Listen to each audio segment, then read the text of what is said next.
이제 오늘 분자 구조에 대한 이야기인데요. 일단 분자 구조에 대한 이야기를 이어가려고 지난주에 공유결합 설명했던 거를 살짝 정리를 해놓고 이어서 가봅시다. 일단 공유결합이라고 하는 거에서 우리한테 이제 중요한 점이 뭐 루이스 전자점식을 잘 그릴 수 있다가 되게 도움은 많이 될 거라고 얘기는 했었어요. 그러니까 뭐 루이스 전자점식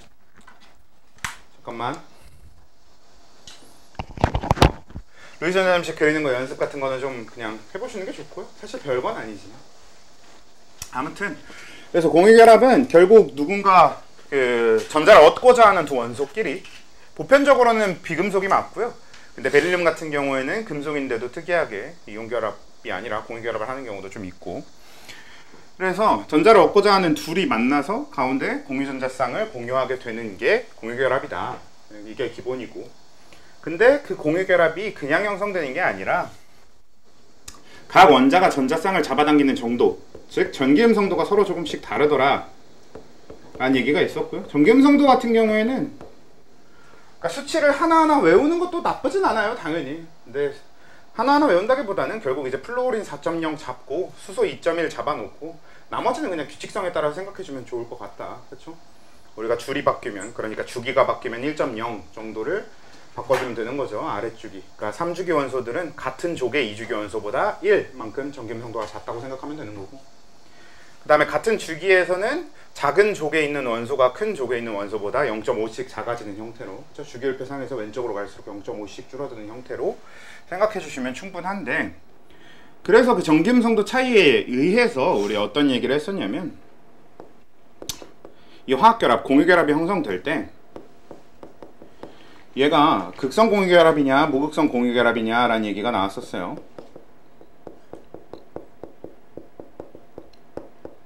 무극성 공유결합의 경우에는 어떤 경우에 형성되는 거였냐면, 공유결합한 두 원소 간에, 각 그 공유결합하고 있는 원소 간에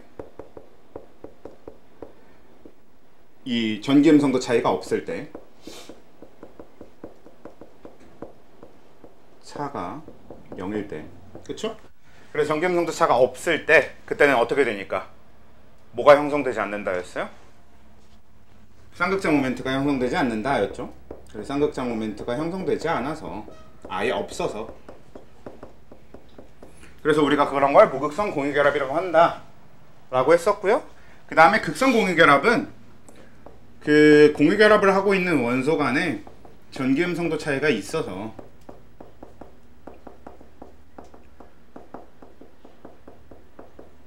그래서 쌍극장 모멘트가 형성되는 경우를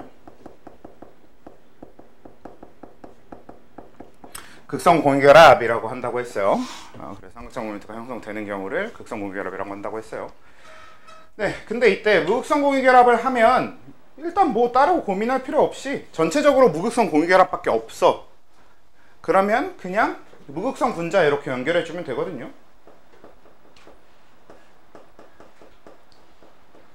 근데 극성 공유결합의 경우에는 이야기가 좀 다르다, 우리가 고민해 볼 거리가 좀 더 있더라 라는 이야기까지 하고 수업을 마무리했었습니다, 지난주에. 그쵸? 그럼 우리가 이제 이 뒤에 연결해서 할 내용이 분자 구조에 대한 얘기입니다. 오늘 내용이죠. 그 정도 표현도 추가하고 갈까요? 이렇게 원소 간 전기음성도 차이가 0이 아닐 때, 그러니까 전기음성도 차이가 존재해서 쌍극장 모멘트가 형성될 때, 뭐 예를 들어 탄소랑 산소가 결합을 한다던가, 뭐 탄소랑 수소가 결합을 한다던가 이렇게 되어 있으면 우리가 이걸 들어오세요, 쌍극자라고 한다고 했죠. 여기까지가 우리가 지난주에 했던 내용이고요.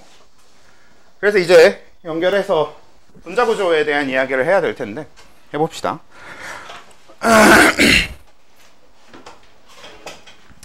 일단 결국에는 이제 저 극성 공유결합 해서 이제 쌍극장 모멘트가 형성이 되었을 때요, 그러니까 쌍극자끼리 어떻게 결합되어 있을 때, 그때 이제 분자 구조가 어떻게 생겼는가에 따라서 최종적인 분자의 극성 여부에 영향을 줄 거거든.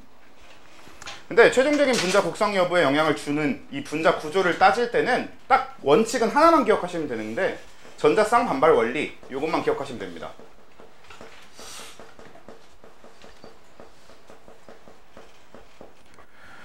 근데 이름 그대로야. 전자쌍이 서로 반발하는 한다는 원리인 겁니다. 근데 반발이라고 하는 힘, 반발력이라고 하는 힘은 서로 밀어내는 힘이잖아요? 그러면 전자쌍끼리 반발한다고 하면 전자쌍끼리는 서로 가장 어떻게 있는 게 안정적일까요? 가장 멀리 있는 게 안정적이겠죠?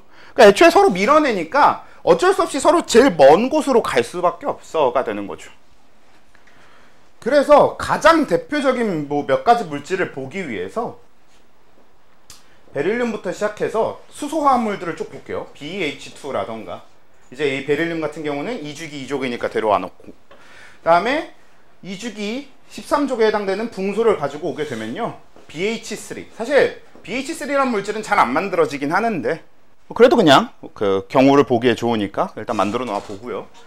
그 다음에 CH4 그 다음에 NH3 H2O 요런 애들을 이렇게 쭉 보도록 합시다.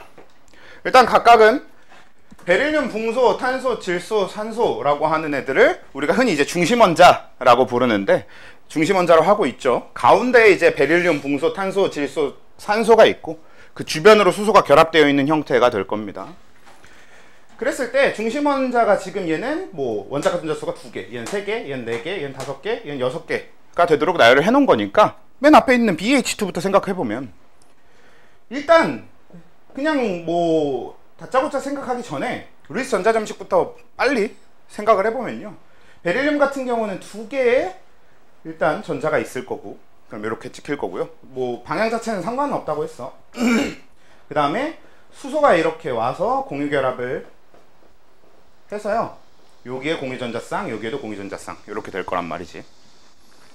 근데 결국은 방금 얘기했던 전자쌍 반발 원리랑 지금 이 BH2랑 같이 생각을 해보면 BH2가 어떻게 생겼어야 되는지는 생각이 좀 편하게 되죠.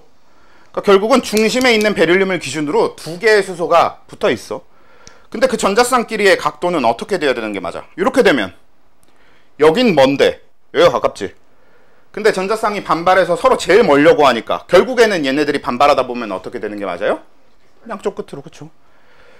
그래서 보통 이렇게 정리가 되면 그러니까 중심원자를 기준으로 그 주변에 전자쌍이 2개가 딱 존재하게 될 경우 그 둘이 서로 반발을 해서 180도의 결합각을 이루는 우리가 흔히 이런 걸 직선형 내지는 선형이라고도 부르긴 하는데요. 근데 이제 그냥 선형이라고 표현을 하게 될 경우에는 조금 더 다른 변수들이 있기 때문에 보통 그냥 직선형 이렇게 적으면 제일 좋아요. 그래서 이렇게 직선형이라고 부르고요. 그 다음에 BH3의 경우에는 어떻게 되는 건지 또 생각을 해보면 붕소 가운데 놓고 얘도 루이스 전자점식 붕소만 찍을게 얘는 귀찮으니까 이렇게 될 겁니다. 그럼 얘도 각각의 전자를 수소와 공유하는 형태가 될 거예요. 그러면 붕소, 중심원자인 붕소 주변에 몇 개의 전자쌍? 3개의 전자쌍이 있는 거고 그쵸? 그리고 3개가 서로 반발한다고 해서 제일 멀리 있으려면 어떻게 있는 게 제일 뭡니까? 중심원자를 기준으로 전자쌍이 3개예요. 그러면 3개의 전자쌍이 서로 가장 멀게 있을 때는 어떻게 되면 돼요? 중심원자 기준으로 이게 제일 멀지 않겠어? 그쵸? 우리가 흔히 이제 뭐 요 끝에하고 요 끝에하고 요 끝에를 이렇게 연결하면 어떤 게 나오는? 정삼각형이 나오고 그렇게 돼서 요 각도가 정확하게 120도, 120도, 120도가 나올 때가 가장 멀 겁니다. 그치? 그래서 우리 BH3 같은 경우에는 뭐 그려보면 이런 식으로 그려질 거고 그래서 우리가 이런 형태를 결합각은 120도 그리고 정삼각형 그냥 이렇게 표현해 주시면 됩니다.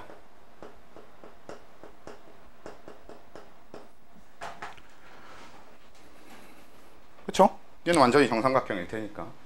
그 다음에 CH4로 넘어가 보면요 CH4는 이제 여기 똑같아. 여기다가 탄소가 전자가 하나 더 늘어날 거고 그래서 수소랑 공유결합을 한 번 더 하는 거니까 그러면 중심원자인 탄소를 기준으로 전자쌍이 4개가 된 거죠. 그러면 반발할 전자가 하나 늘어났잖아. 그럼 어떻게 되는 겁니까?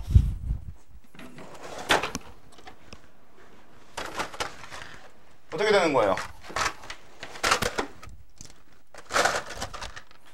찾았다.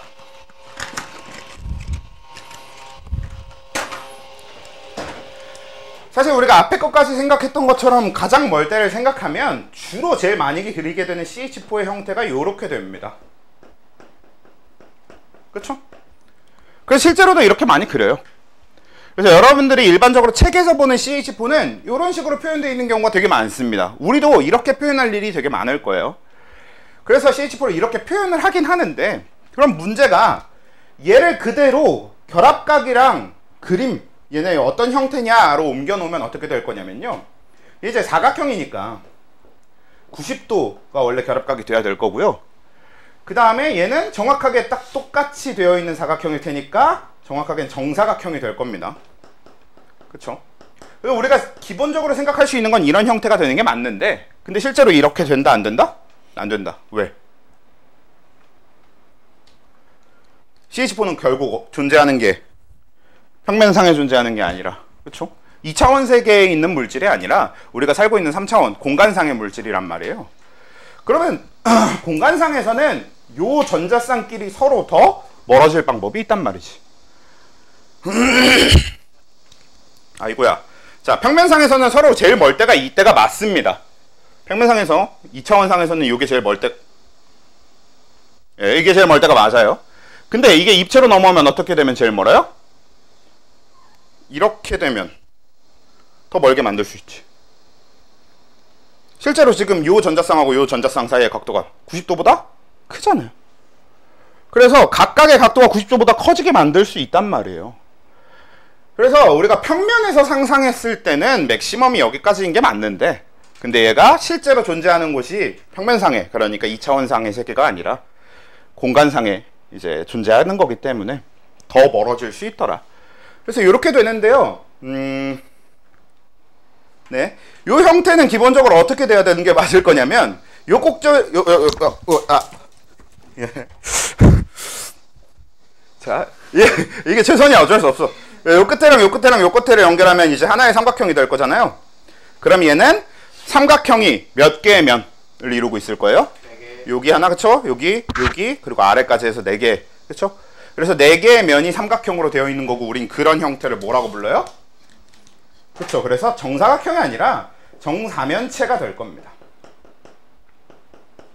그러니까 기본적으로는 사면체가 되는 거고, 거기서 얘는 전부 다 CH4 완전히 다 똑같을 테니까 정사면체가 되는 거죠. 그리고 정사면체라고 했을 때 중심 원자와 나머지 사이의 각도는 몇 도가 되냐면요, 104.5도가 됩니다. 맞나요? 109.5도네요. 네, 109.5도가 되는 게 맞습니다. 네. 저거 왜 알아야 돼요? 결합각이요? 사실 결합각은 저도 몰라요. 왜 알아야 되는지. 결합각은 쓸모가 있나 싶긴 한데, 라고 하면 안 되겠지. 실제로 이제 나중에 가면 굉장히 큰 의미를 갖게 됩니다. 역학적으로 이 결합각 때문에 갖게 되는 성질들이 꽤 있어요. 근데 이제 그거는 진짜 엄청 딥한 내용이고. 그래서 이게 결합각이 109.5도가 된다랑 그 다음에 정사면체 형태를 갖는다. 그래서 우리가 평면상에 그릴 땐 그냥 이렇게 그리셔도 상관없어요. 그런데 이제 이렇게 그렸다고 해서 실제로 이렇게 생긴 건 아니라는 건 알고 있어야 되겠죠. 실제로는 매번 내 그림 때문에 조금 스트레스 받긴 한데, 이렇게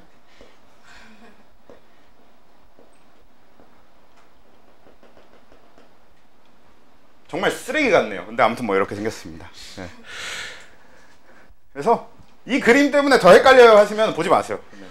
보지 말고 여기 아까 잡았던 요거 생각하시면 될 것 같아요. 이렇게. 네.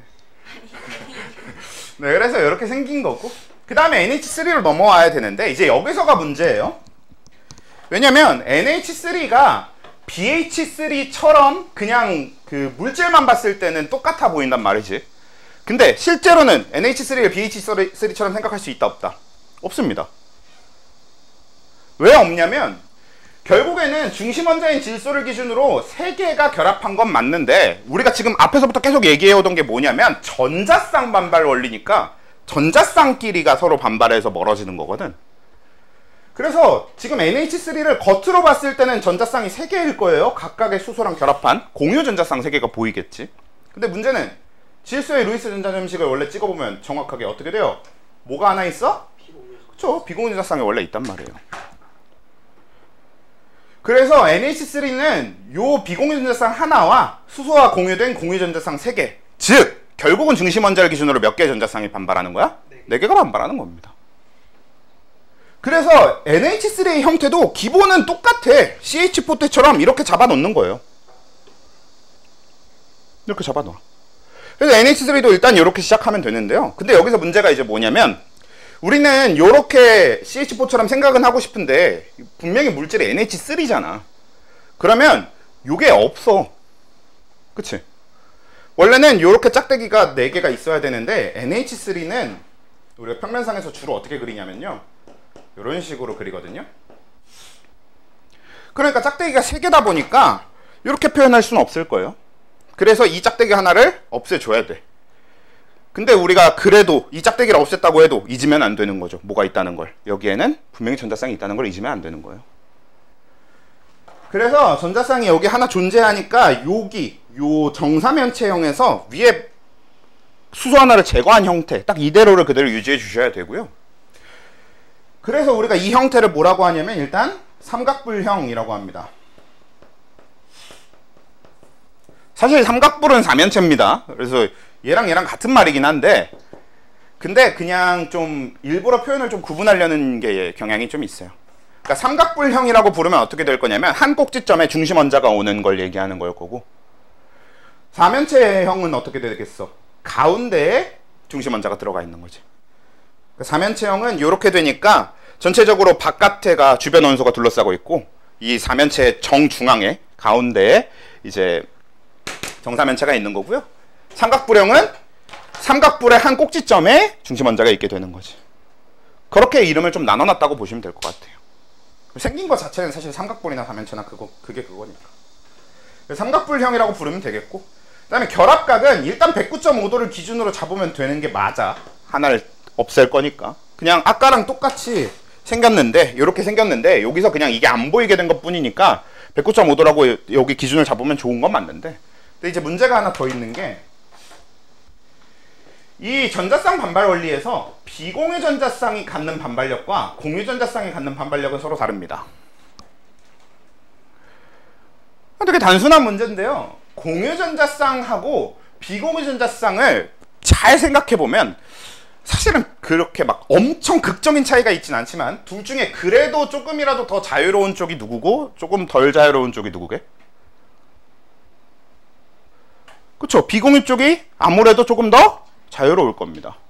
왜냐면 비공유는 하나의 원자에 묶여 있어요. 근데 공유는 양쪽 원자가 공유했기 때문에 양쪽 원자에 묶여 있습니다. 그쵸? 그래서 얘보다 얘가 비교적 자유롭고 그래서 차지하는 공간이 넓다. 이런 식으로 해석할 수도 있고요. 근데 여기서 조금 더 가보면 방금 얘기한 그 특징 때문에 공유전자쌍은 원자 핵으로부터 조금 더 멀리 존재하게 됩니다. 그러니까 전기음성도 차이에 의해서 어느 정도 얘가 만약에 전기음성도가 엄청 큰 애야. 중심 원자가 지금 질소니까 수소보다는 질소가 전기음성도가 크긴 크거든요. 그래서 요 끝에 수소가 있고 여기 질소가 있으면 이 둘 사이에 있는 전자쌍은 질소 쪽으로 잡아당겨 와지긴 할 거예요. 근데 이건 약간 줄다리기 하다가 이쪽으로 조금 끌려온 정도인 거고. 근데 이 비공유 전자쌍은 어때? 그냥 아예 위에 아무것도 얘를 잡아당기는 거 없이 얘 원자핵 혼자 잡아당기고 있는 거잖아요. 그러니까 핵에 더 가깝게 존재하는 게 누구? 비공유 전자쌍일 수밖에 없습니다. 그치? 공유 전자쌍은 이쪽에서도 잡아당기는 게 있긴 있는 거란 말이에요. 그렇잖아. 전기음성도라고 하는 게 수소가 0이 아니기 때문에 잡아는 당겨. 단지 질소가 더 세게 잡아당겼을 뿐인 거지. 근데 위쪽은 수소, 요 끝에서 잡아당기는 원자가 없으니까 그냥 이 비공유 전자쌍 자체가 그냥 질소에 묶여있는 거란 말이죠. 그러니까 방금 얘기한 대로 얘가 비교적 자유로운 데다가 질소 원자핵에 더 가깝게 존재하게 되기 때문에 이 비공유 전자쌍이 차지하는 공간이 더 넓은 거야. 질소 원자핵을 기준으로 봤을 때. 나머지는 원자핵에서 조금씩 멀고 그리고 반대쪽에서도 잡아당기고 있는데 얘는 반대쪽 잡아당기는 거 없고 질소 원자핵에 딱 묶여 있으니까. 그래서 원래 이때 생각했던 각도보다 조금씩 각도를 줄여주셔야 됩니다. 즉 비공유 전자쌍의 반발 범위가 공유 전자쌍보다 넓다가 돼요. 다시 정리를 해보면 정말 신기한 게 내가 분명히 이걸 설명하느라 초록색을 4개 들고 있지 않았니? 이상하다. 오! 감사합니다. 네. 그래서 이렇게 4개였었을 텐데 이 중에 하나를 떼면 그때 이 하나 뗐을 때 얘 대신에 존재하게 된 비공유 전자쌍이 있을 때 그 비공유 전자쌍이 반발 범위가 더 넓어서 여기가 나머지가 조금씩 더 좁아질 수밖에 없어. 얘가 이 셋을 조금씩 더 밀어내는 거지. 그래서 그런 원리로 인해서 줄어들면 어느 정도 줄어드냐면 107도. 정확하게 몇 도 줄어든 거예요? 2.5도. 네, 2.5도가 줄어든 거죠. 그래서 공유 전자쌍 하나가 비공유 전자쌍으로 바뀌었더니 2.5도가 결합각이 줄어들었어요. 이런 식으로 이해하시면 됩니다. 왜냐면 요렇게 이해하잖아? 그럼 다음 H2O로 가보면 결국 H2O도 중심 원자를 기준으로 2개의 수소가 결합한 건 맞는데 여전히 산소 주변의 전자쌍은 몇 개게? 4개입니다. 왜? 산소한테 원래 비공유 전자쌍이 일단 2개 있을 거고 그 다음에 수소랑 공유한 공유 전자쌍이 이렇게 또 2개 있을 거니까 결국 중심 원자인 산소를 기준으로 비공유 전자쌍하고 공유 전자쌍 자체는 4개가 됩니다. 그럼 얘도 아까처럼 똑같이 CH4에서 출발해야 돼. 그러니까 이게 되게 별거 아닌 생각 같지만 여러분들이 보다 더 복잡한 물질을 만났을 때 그 물질의 형태 이런 걸 따지는 걸 이렇게 중심 원자를 기준으로 전자쌍이 몇 개냐? 그래서 전자쌍이 4개면 CH4에서부터 생각을 출발하면 좋다고. 그래서 CH4에서 생각을 출발해서 이렇게 두면요. 이 중에 H2O 같은 경우는 하나 비공유 전자쌍으로 바꿔줘야 되니까 짝대기가 아니라 안 보이게 되겠고요. 하나 더 바꿔줘야 되니까 이렇게 되겠죠. 그치? 그리고 지금 여기 있던 공유 전자쌍이 비공유로 바뀌었으니까 그만큼 여기가 어떻게 돼? 좁아지겠지. 그치? 비공유가 되면 반발 범위가 커지니까 얘네 둘을 밀어낸단 말이야. 그리고 여기에 원래 있었던 이것도 비공유 전자쌍으로 바뀐 거잖아. H2O 기준으로 보면. 그러면 어떻게 돼요? 더 좁아지겠죠. 그래서 이 상태인 H2O는 뭐라고 부르냐면 구분형이라고 부릅니다. 말 그대로 이제 굽어 있다 이렇게 얘기하는 거죠. 이게 작년에 보니까 작년뿐만 아니라 매년 구분형 그냥 이렇게 자꾸 적거나 하시는 분들이 생기는데 아니고 굽은 말 그대로 그냥 굽어 있다는 뜻입니다. 그래서 구분형이고요. 그리고 이 구분형의 형태를 띠는 얘는 결합각이 몇 도겠어? 104.5도.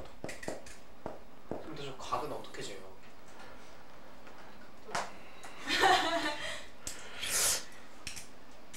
네, 각도기로 재면 되겠죠. 는 사실 각도기로 잰 건 아니고 실제로 재지도 않았어요.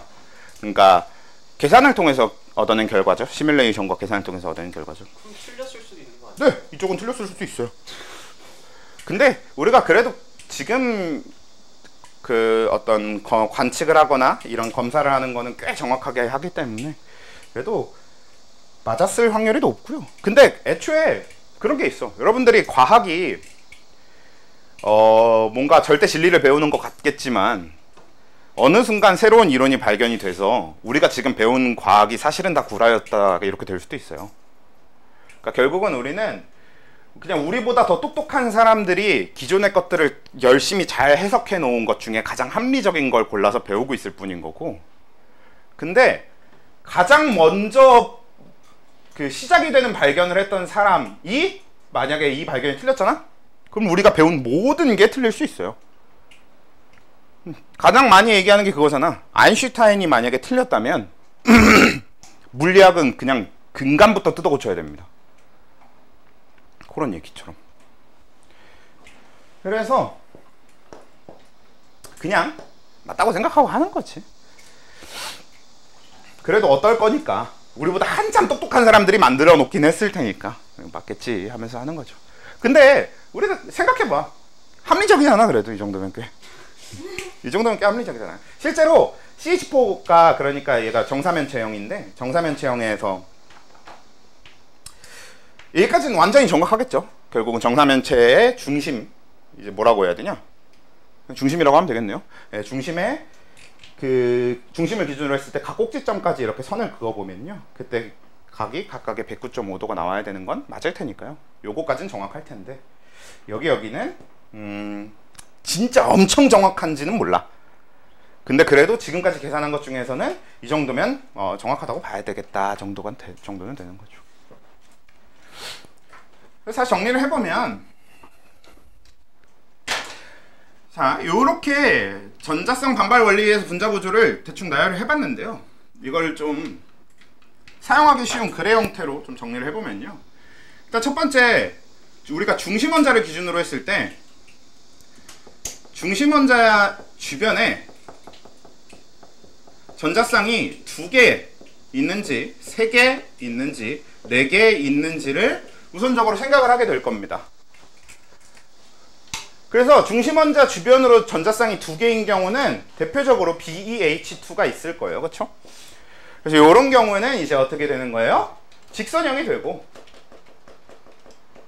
180도의 결합각을 가질 수밖에 없어가 되는 거죠.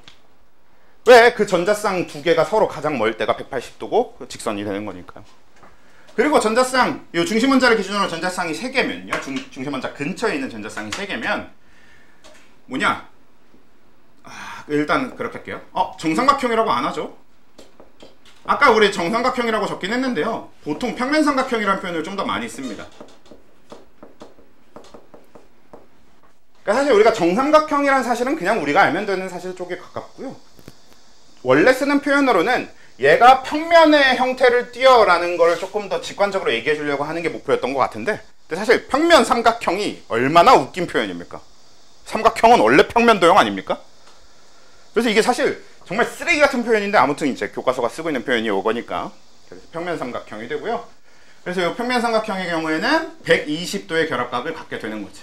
그러니까 결국은 중심 원자를 기준으로 전자쌍이 2개면 무조건 직선형이고 180도의 결합각을 갖는 거고요. 중심 원자를 기준으로 전자쌍이 3개면요, 그냥 무조건 평면 삼각형의 120도가 됩니다. 를 기준으로 두시고요. 그 다음에 4개면 이제 여기서 갈리게 되는데, 왜냐면 이 4개 중에서 공유 전자쌍과 비공유 전자쌍이 각각 공유가 4개, 비공유가 0개였던 CH4처럼 그냥 중심 원자 주변에 전부 다 공유 전자쌍으로 되어 있을 경우에는 뭐가 되는 거고? 정사면체형이 되는 거고, 그쵸? 109.5도가 되는 거고요.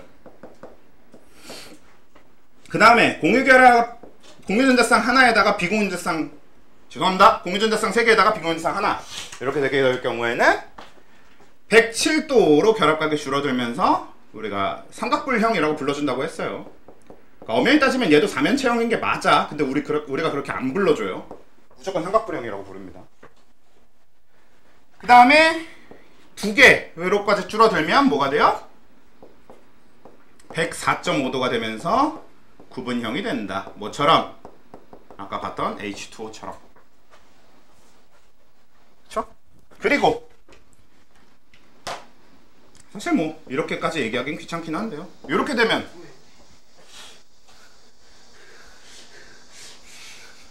이렇게 되면 어떻게 되는 겁니까?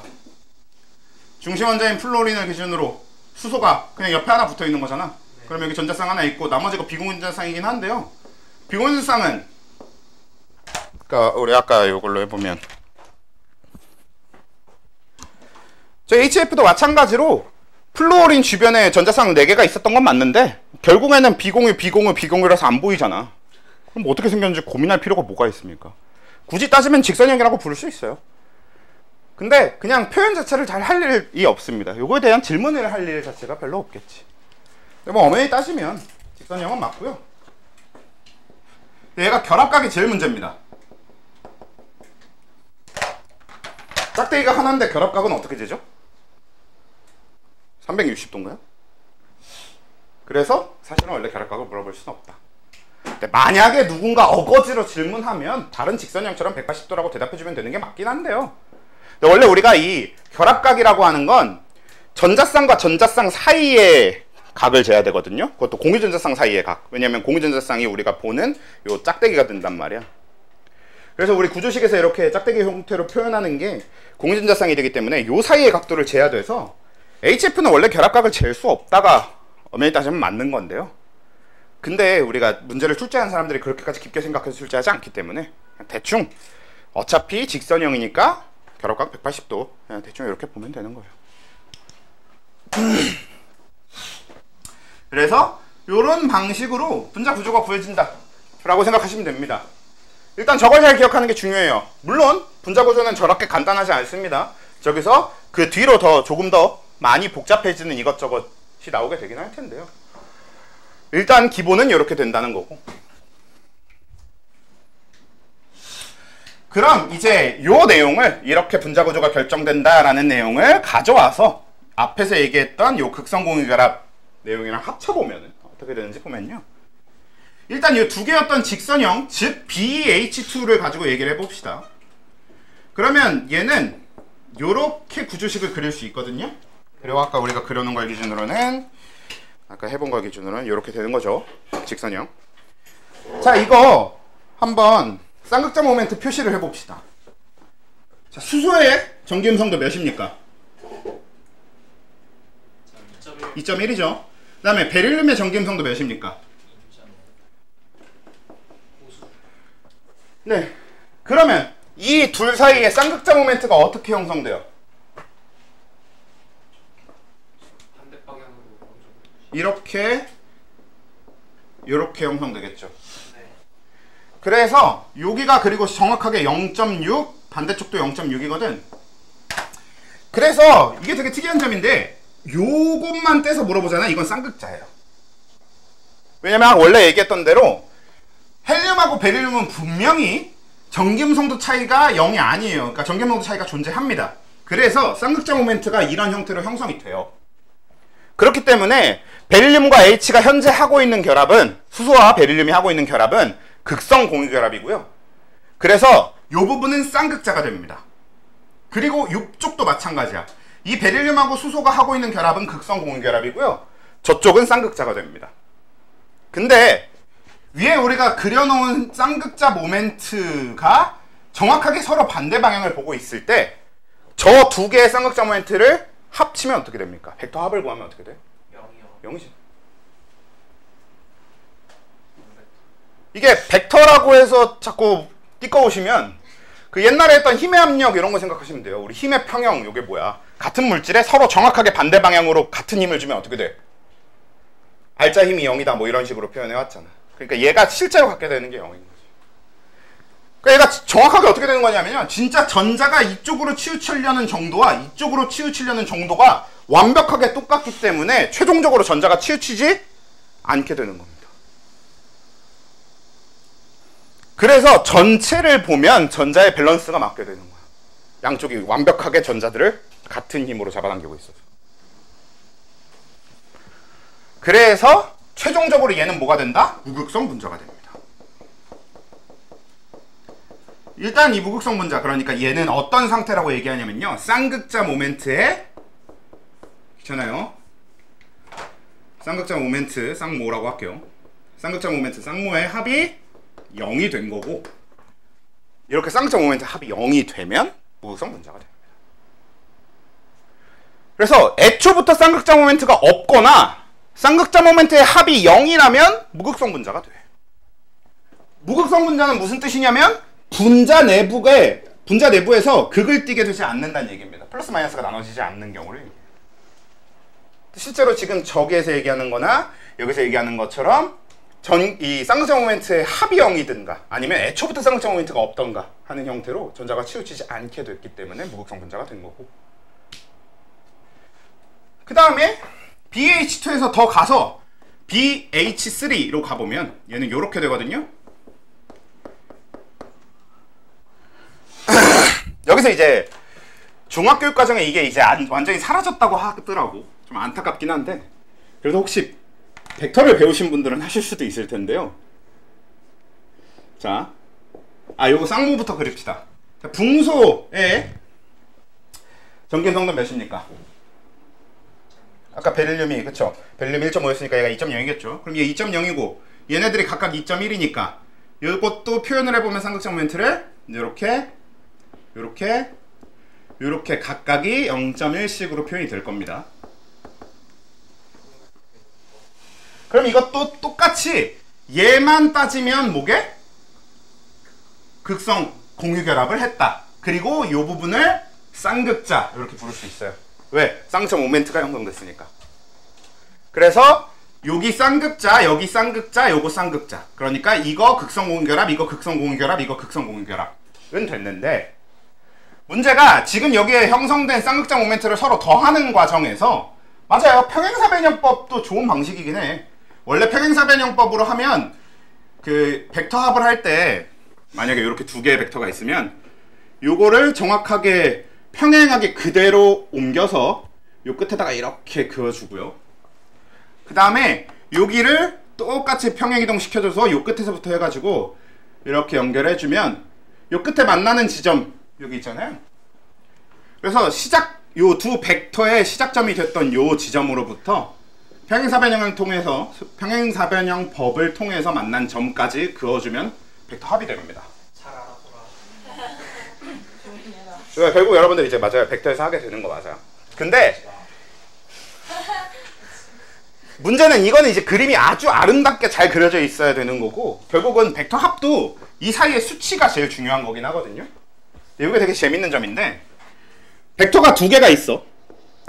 그리고 그 두 개의 벡터가 크기가 완전히 동일한 상태예요. 그리고 두 개의 벡터의 사이 각이 120도잖아? 그럼 어떻게 되냐면 정확하게 요 두 개의 가운데 방향으로 하나, 개별 벡터 하나만큼의 크기로 형성이 됩니다. 그러니까 우리가 평행사변형을 그리니까 어떻게 되는 거냐면 최종적으로 여기에 정삼각형 하나, 여기에 정삼각형 하나가 이렇게 생기는 거죠. 그러니까 이렇게 벡터가 있고 이렇게 벡터가 있어서 이 사이가 아니 내가 120도를 제대로 그릴 수가 없어서 대충 합시다. 네, 이렇게 되어 있으면 그럼 얘가 평행사변형 이렇게 그려보고 여기도 평행사변형 이렇게 그려보면요.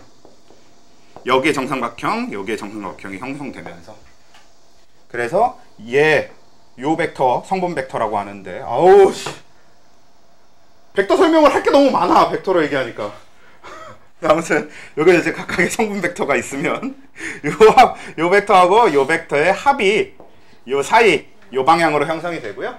그리고 요게 이제 여기가 결합각이 60도 60도 되니까 그래서 요게 정삼각형 요게 정삼각형이 돼서요 얘랑 얘가 길이가 같은 거죠. 그러니까 수학적으로 표현하면 이렇게 되고요. 그냥 얼추 대충 어떻게 보시면 되냐면요. 사이의 결합각이 120도야? 그러면 정확하게 딱 요 사이 방향으로 같은 크기만큼이 되네. 대충 그냥 알아두시면 돼요. 실제 계산할 일이 없습니다. 실제로 벡터 계산을 시키진 않아요. 그냥 이론 설명을 위해서 하고 있는 얘기일 뿐이에요. 근데 우리가 이 합을 왜 구해봤냐면 결국 합을 구해봤더니 어떻게 되는 거야? 얘랑 얘가 지금 크기가 같고 방향이 서로 반대가 되겠죠.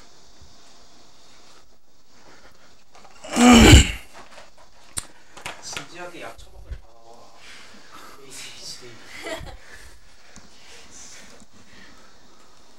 지금 수학 물리에 이어서 몇 개를 공부하고 있는 거야? 됐어. 아이고. 진짜 약 처먹을 봐봐. 성적 빠돌릴 수도 있어. 근데 되게 좋은 거긴 해요. 되게 괜찮은 방법일 수 있어. 우리 학원 다녔던 학생 중에서 ADHD가 심해갖고 걔 되게 공부 열심히 하긴 했거든? 열심히 하려고 하기도 했고 근데 걔 ADHD 되게 심했어가지고 재수를 하게 됐는데 재수하면서 그 ADHD 약을 먹었었거든?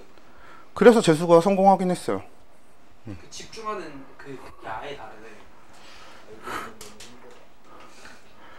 그래서 가만히 있어. 근데 왜 여기는 힘들어? 모르겠어요. 여기는 뭔가 집. 너 정보실 맨날 한 바퀴 다 돌고 다녔어. 정보 애들 게임하는데 나 게임 못. 정보에서 의자가 뭐지 바퀴 있거든요. 그거 가지고 의자 타고 한 바퀴 돌아가요. 근데 잠깐만 다 필요 없고 문제가 있으면 해결을 해야지. 문제가 있는데 아니 봐봐 그걸 문제고 어쩌고가 아니라 네가 지금 집중이 안 돼서 수업을 들을 수가 없으면 해결을 해야 될 거 아니야. 해결하려는 노력을 하지 않고 그냥 그러고 있으면 어떡하자는 건데. 맞잖아. 그냥 여기 오면 힘들어요. 집중이 안 돼요. 그러면 뭐 내가 어떻게 해줘야 돼. 그렇잖아. 네가 집중을 하든가 집중하기 위한 방법을 찾든가. 그치? 그래. 약초가 많아봐 진짜. 진짜 괜찮은 방법일 수 있다니까. 그래서 그러니까 어떻게든 해결하려고 해봐. 그게 중요한 거지. 아무튼 하려던 얘기 계속 해봅시다. 근데 무슨 얘기 하려는지 그건지 까먹었어. 그래 벡터. 자, 이렇게 되어 있으면 요 두 벡터의 합이 이제 얘가 120도 각도니까 정확하게 이 아래쪽 방향으로 같은 크기만큼 이렇게 형성이 된다는 얘기고. 그치? 그럼 최종적으로는 서로 반대 방향으로 같은 크기의 벡터가 되니까 벡터 합이 0이 된다. 요걸 이제 표현하려고 했던 거고요. 그래서 결과적으로 평면삼각형을 이루게 되면 그냥 단순하게 벡터 합이 0이다. 그러니까 쌍극자 모멘트 합이 0이다. 이렇게 일단 생각하셔도 크게 상관은 없습니다. 결론적으로 BH3 아니죠. BEH3라고 하면 안 되죠. BH3의 경우에도 결국 쌍극자 모멘트 합이 0이 되기 때문에 그래서 최종적으로 분자는 뭐가 되겠어? 무극성 분자가 됩니다. 오케이? 자, 그리고 CH4도 얘는 이제 좀 더 복잡한데 얘는 진짜 벡터로 설명하면 답도 없으니까 그냥 간단하게만 해봅시다. CH4가 이렇게 되어 있으면요. 얘도 마찬가지야. 밑에 이 세 성분의 합이 정확하게 요 세 개 사이 방향으로, 요 가운데 방향으로 아래로 똑같은 크기로 형성돼요. 109.5도의 세 개를 더하면. 이건 이제 우리가 벡터 계산을 직접 일일이 해보긴 좀 그러니까. 그래서 얘가 이렇게 형성이 되고, 근데 CH4는 위쪽으로도 요게 똑같이 하나 있는 거잖아. 그럼 이 경우에도 밑에 세 개의 합과 위에 이 벡터 간의 합이 0이 되는 거지. 그러니까 최종적으로 4개의 합이 0이 된다는 얘기인 거고요. 그래서 CH4도 결과적으로는 그냥 뭐가 돼요? 각각은 극성 공유결합이고요. 그 다음에 CH 이 부분만 떼서 얘기하면 쌍극자가 맞는데 최종적으로 이 쌍극자 모멘트의 합이 0이 되면서 CH4는 무극성 분자가 될 겁니다. 오케이? 그러니까 이론적으로 이해를 하자라는 얘기고. 근데 삼각불형부터는 사실 이것저것 고민할 필요도 없는 게, 자, 삼각불형 NH3 요거 그냥 세세하게 하지 말고 하나만 일단 먼저 그려보면은, 질소랑 수소 중에서는 누가 더 큽니까? 전기평도가? 질소요. 질소가 더 커요. 그래서 수소에서 질소 방향으로 쌍극자 모멘트가 형성이 되거든요. 그래서 요 뚜껑이 화살표에 요렇게 해봅시다. 그럼 얘는 실제 구조가 어떻게 될 거냐면, 질소를 토대로 밑에 수소로부터 이렇게 쌍극자 모멘트가 질소한테 모여드는 형태가 될 거거든. 이러면 이거는 이 세 개 성분의 성분 벡터의 합이, 그러니까 이 세 개 쌍극자 모멘트의 합이 0이 될 수가 없죠. 이 셋이 이렇게 모였으니까 어떻게 되는 거야? 위로 엄청 크게 팍 생기는 거지. 그치? 그러니까 요 경우에는 사실 엄청 크진 않지만 아무튼 요 경우에는 쌍극자 모멘트 합이 0이 될 수가 없습니다. NH3. 그러면 얘도 각각 결합, 극성 공유결합. 그 다음에 NH 부분 하나 떼면 뭐고? 쌍극자고. 근데 최종적인 쌍극자 모멘트의 합이 0이 아니고. 그러면 극성 분자가 돼. 극성 분자가 되면 실제로 어떻게 되냐면요. 극성 분자는 분자 내부에 플러스를 띄는 부분과 마이너스를 띄는 부분으로 나뉘게 됩니다. 그러니까 어떻게 되는 거냐면, 전자가 이렇게 위로 치우쳐지려고 다 방향이 이쪽으로 쏠려 있으니까 전자가 위로 치우쳐지고 아래쪽엔 전자를 뺏긴 상태가 되는 거예요, 상대적으로. 그래서 요게 NH3면 N, 요 머리 부분이 마이너스를 띠게 되고, 수소가 모여있는 요 아래 다리 부분이 플러스를 띠게 되는 거죠. 그러면서 분자 내부에 극이 형성됩니다. 이걸 극성 분자라고 부르는 거죠. 그리고 H2O 로 가보면 H2O도 마찬가지야. 결국 여기 수소, 여기 산소면 방향은 산소 쪽이 더 전기농도가 크니까 이렇게 형성되겠죠, 쌍극자 모멘트가. 근데 요거 하나 떼야 되는 거니까 이렇게 만들어지는 거잖아. 그럼 이번에도 어때? 여전히 중심 원자를 기준으로 쌍극자 모멘트가 모여드는 형태를 갖고 있죠. 그럼 이것도 합이 0이 될 순 없는 것 같아요. 그래서 이 경우에도 H2O가 극성 분자가 됩니다. 됐죠? 그래서 결국에는 극성 분자냐 무극성 분자냐를 따지는 핵심은요, 쌍극자 모멘트의 합이 0인 경우에는 무극성 분자가 되는 거고 0이 아닌 경우에는 극성 분자가 되는 겁니다. 보통 0이 아니다 라고 하면요, 그냥 0보다 크다고 생각하시면 돼요. 우리가 굳이 마이너스 플러스가 없거든. 이건 이제 여러분들이 벡터를 배워보면 알 거예요. 벡터에는 마이너스가 없습니다. 항상 어차피 방향으로 표시하기 때문에. 그러다 보니까 이렇게 정리가 될 거고요. 물론 원래 얘기했던 것처럼 아예 처음부터 쌍극자 모멘트가 형성되질 않아서 그냥 무극성 분자일 수도 있는 거고. 아, 헷갈릴 수 있으니까 끝까지 적을게요. 분자 끝까지 적을게요. 그리고 무극성 분자냐 극성 분자냐는 진짜 어마어마하게 중요한 문제입니다. 왜? 딱 한 가지 성질이 가장 핵심인데, 극성 분자끼리 잘 섞이고 무극성 분자끼리 잘 섞여요. 그럼 극성하고 무극성은 서로 어떻게 되냐? 안 섞여요. 그래서 극성, 무극성은 서로 섞이지 않고 극성끼리 잘 섞이고 무극성끼리 잘 섞이는 게 왜? 우리가 흔히 얘기하는 뭐랑 연결되는 거냐면 친수성, 소수성이 됩니다. 산소 물에 잘 안 녹아요? 네, 산소 물에 잘 안 녹아요. 그래서 산소가 물에 진짜 극소량 녹는데 그 극소량으로 그 많은 생물들이 살아가는 겁니다. 그러니까 농도가 엄청 낮아요. 물론 대신 다른 형태로 녹아있는 산소를 더 만들 수는 있어. 근데 우리가 흔히 얘기하는 물에 그냥 녹은 산소는 진짜 엄청 적어요. 자, 그래서 돌아와 보면 결국에는 극성 분자끼리 잘 섞인다라는 얘기는 물이 지금 극성 분자이기 때문에 결국엔 다른 극성 분자들은 어디에 잘 섞인다가 되는 거야? 물에 잘 섞인다가 되는 거죠. 그래서 극성이 곧 친수성입니다. 그리고 무극성 분자다, 무극성을 띈다 라는 건 어떤 얘기냐면 극성인 물과 잘 안 섞인다가 되는 거니까 그러면 소수성이 됩니다. 소수성은 무슨 얘기기도 해요? 친유성이라고 하기도 하죠. 물에 안 녹으면 어디에? 기름에 녹습니다. 오케이? 그래서 되게 중요해요. 실제로 여러분들이 앞으로 처음 보는 물질이어도 전자점식 찍어보고 분자 구조를 그려볼 수 있게 되면 그 물질이 안 녹여보고도 물에 녹을지 안 녹을지를 생각할 수 있다는 얘기입니다. 그러니까 화학식만 띡 던져주잖아? 그럼 그 화학식을 토대로 분자 구조를 그릴 수 있다가 되면요, 분자 구조 그려놓고 그러면 쌍극자 모멘트 합을 따져보고요, 쌍극자 모멘트 합을 따져봤는데 0이잖아? 그럼 물에 안 녹겠지. 쌍극자 모멘트 합을 따져봤는데 0이 아니잖아? 그럼 물에 녹겠지. 안 녹여보고도 이런 걸 판단할 수 있게 된다는 거죠. 이해됩니까?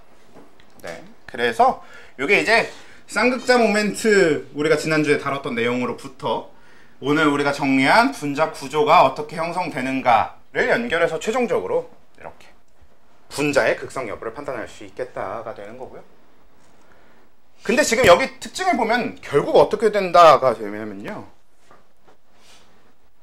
여기 이 세 가지 케이스가 직선형 180도가 BH2가 대표적인 예였고요, 평면 삼각형이 BH3가 대표적인 예였고요, 정사면체형이 CH4 이렇게 대표적인 예였고, 이 셋 다 누구였어? 뭐였어? 무극성 분자였습니다.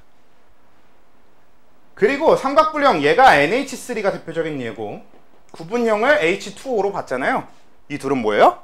극성이었거든. 그럼 여러분들이 공통점을 뽑아내봐. 무극성과 극성 사이의 공통점. 그래요. 비공유전상이 있으면 극성이 되는 겁니다. 왜냐면 중심 원자에 비공유전상이 있으면 그 비공유전상 때문에 나머지가 한쪽으로 몰리게 되거든. 그래서 쌍극자 모멘트 합이 0이 아니게 돼요. 근데 비공유전상이 없으면 정확하게 밸런스를 맞추기가 쉽죠. 그래서 비공유전자쌍이 없으면 무극성 분자, 있으면 극성 분자. 이거를 일단 1차적으로 사용할 수 있게 됩니다. 됩니까? 되죠? 자, 그래서 이걸 토대로 여러 가지 물질들을 볼 수 있어. 근데 어차피 대부분 우리가 한 것과 마찬가지 얘기입니다. 뭐 예를 들어 한두 가지만 좀 해볼까요? PF3라는 물질을 한번 만들어 봅시다. 자, 그러면 PF3는 어떤 형태고 최종적으로 극성 분자일지 무극성 분자일지 이런 걸 생각해 볼 수 있을 텐데요. P가 일단 몇 족이에요? 15족이니까 결국은 NF3처럼 그냥 질소가 있는 것처럼 생각해도 상관없을 거거든. P가 결합하는, 인이 결합하는 방식은 질소가 결합하는 방식과 완전히 똑같을 겁니다. 그걸 알아내기 가장 쉬운 게 결국 인을 가지고 루이스 전자함식을 한번 찍어보면 되지 뭐. 이렇게 찍힐 테니까. 연자가 전자수 5개니까. 그렇죠? 그러면 P가 각각의 플루오린과 공유 결합을 할 거예요. 그래서 이렇게 결합을 할 겁니다. 그리고 여기에 비공유 전자쌍이 하나 있을 겁니다. 그럼 분자 구조가 뭐가 돼요? 분영. 삼각불형. 네, 삼각불형이 되는 거겠고. 그리고 삼각불형이면서 결합각은 107도가 되겠죠.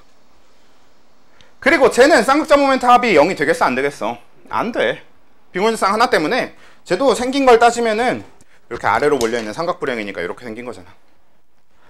그러니까 얘는 저게 없습니다. 저게 뭐예요? 그게 뭐야? 쌍모합이 0이 아닙니다. 그래서 쟤는 쌍극자 모멘트 합이 0이 아니기 때문에 삼각불형이면서 그렇게 되기 때문에 그럼 예지관하면 당연히 극성 분자가 되겠죠. 그 정도. 그래서 PF3는 극성 분자가 된다라는 과정을, 그리고 제가 삼각불형이다 라는 걸 판단할 수 있게 되면 좋겠다는 거고. 그래서 제일 단순한 형태의 것들은 굳이 여러 개 해보진 않을게. 어차피 이 틀을 벗어나지 않기 때문에 제일 단순한 것들은 하지 않고요. 여기서 조금 가봅시다.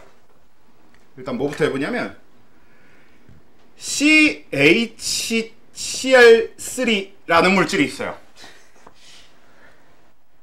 자, 우리가 아까 봤던 물질 CH4가 있으면 여러분들 쪽지 시험 볼 때 CCl4 뭐예요? 사염화탄소. 이게 사염화탄소 되게 단순한 이름이야. 4개, 4, 염화, 탄소 이렇게 읽은 거거든요. 사염화탄소는 CCl4라는 물질인데 얘는 뭐냐면 중심원자인 탄소를 기준으로 수소 하나와 3개의 염소가 결합하는 형태거든요. 그러면 CHCl3는 일단 무슨 형이 될까요?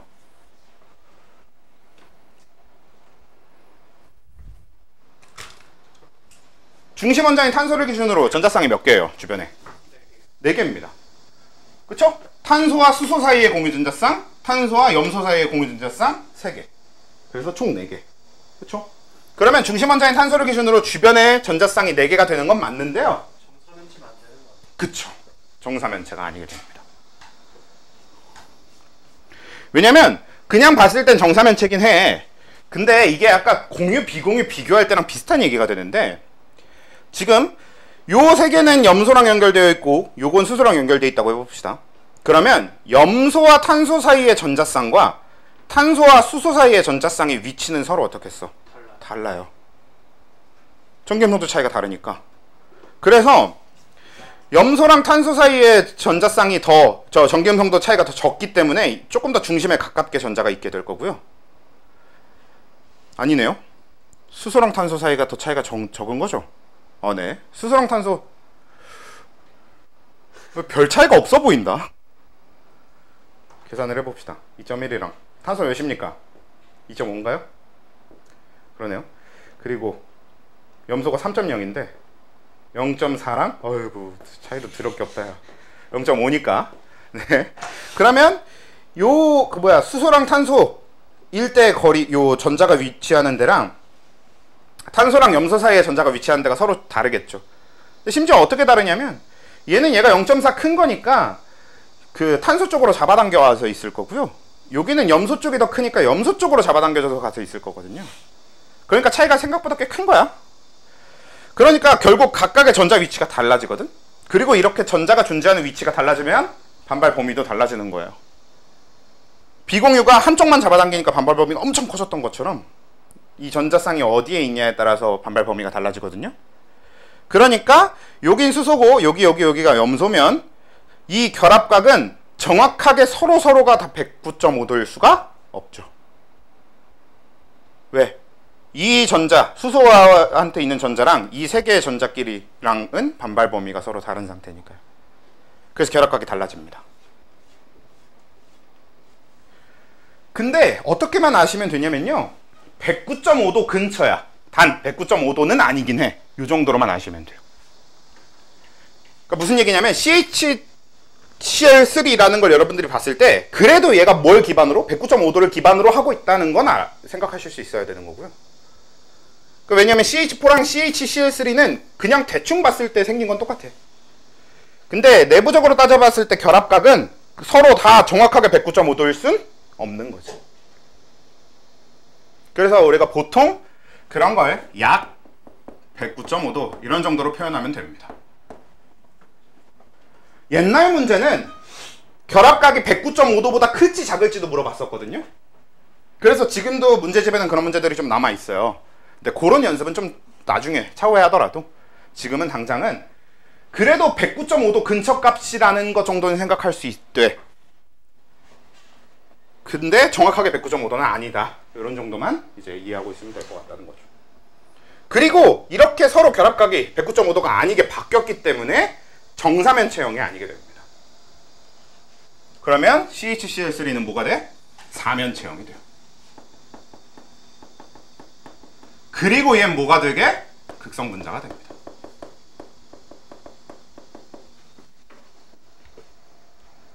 실제로 이 CCl4 사염화탄소 같은 경우에는 왜 이걸 다루냐면요. 사염화탄소는 아주 대표적인 무극성 용매 중에 하나거든요. 우리가 극성 용매로 주로 사용하는 건 물이라면 무극성 용매로 자주 사용되는 게 몇 가지 있는데 그중 하나가 사염화탄소입니다. 사염화탄소랑 벤젠 이렇게 두 가지를 가장 대표적인 무극성 용매로 사용을 하거든요. 유기용매라고 표현하기도 하고. 그래서 사염화탄소는 무극성 용매인데 비해서 이 CHCl3 굳이 얘를 표현하자면 3염화 수소화 탄소 뭐 이런 식으로 표현할 수 있거든요. 그래서 이렇게 CHCl3 이런 식으로 바꾸면요 아주 미세하게 바뀌게 되는데 그래서 정사면체는 아니고 사면체 근데 아주 조금씩 바뀐 거거든요. 결합각이 109.5도에서 아주 조금씩 틀어진 거긴 한데요. 근데 그것만으로 극성 분자가 되는 거예요.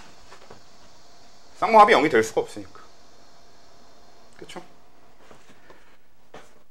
여기 아까 우리가 구했던 걸 기반으로 구해보면요 CL3 C랑 CL 사이에서는 CL 쪽으로 이렇게 화살표가 갈 건데 수소랑 탄소 사이에는 탄소 쪽으로 이렇게 화살표가 갈 거잖아. 모든 화살표가 아래를 향하잖아요. 그럼 합이 0이 될 수가 없지. 모든 합이 어떻게 되겠어? 아래쪽으로 형성되겠죠.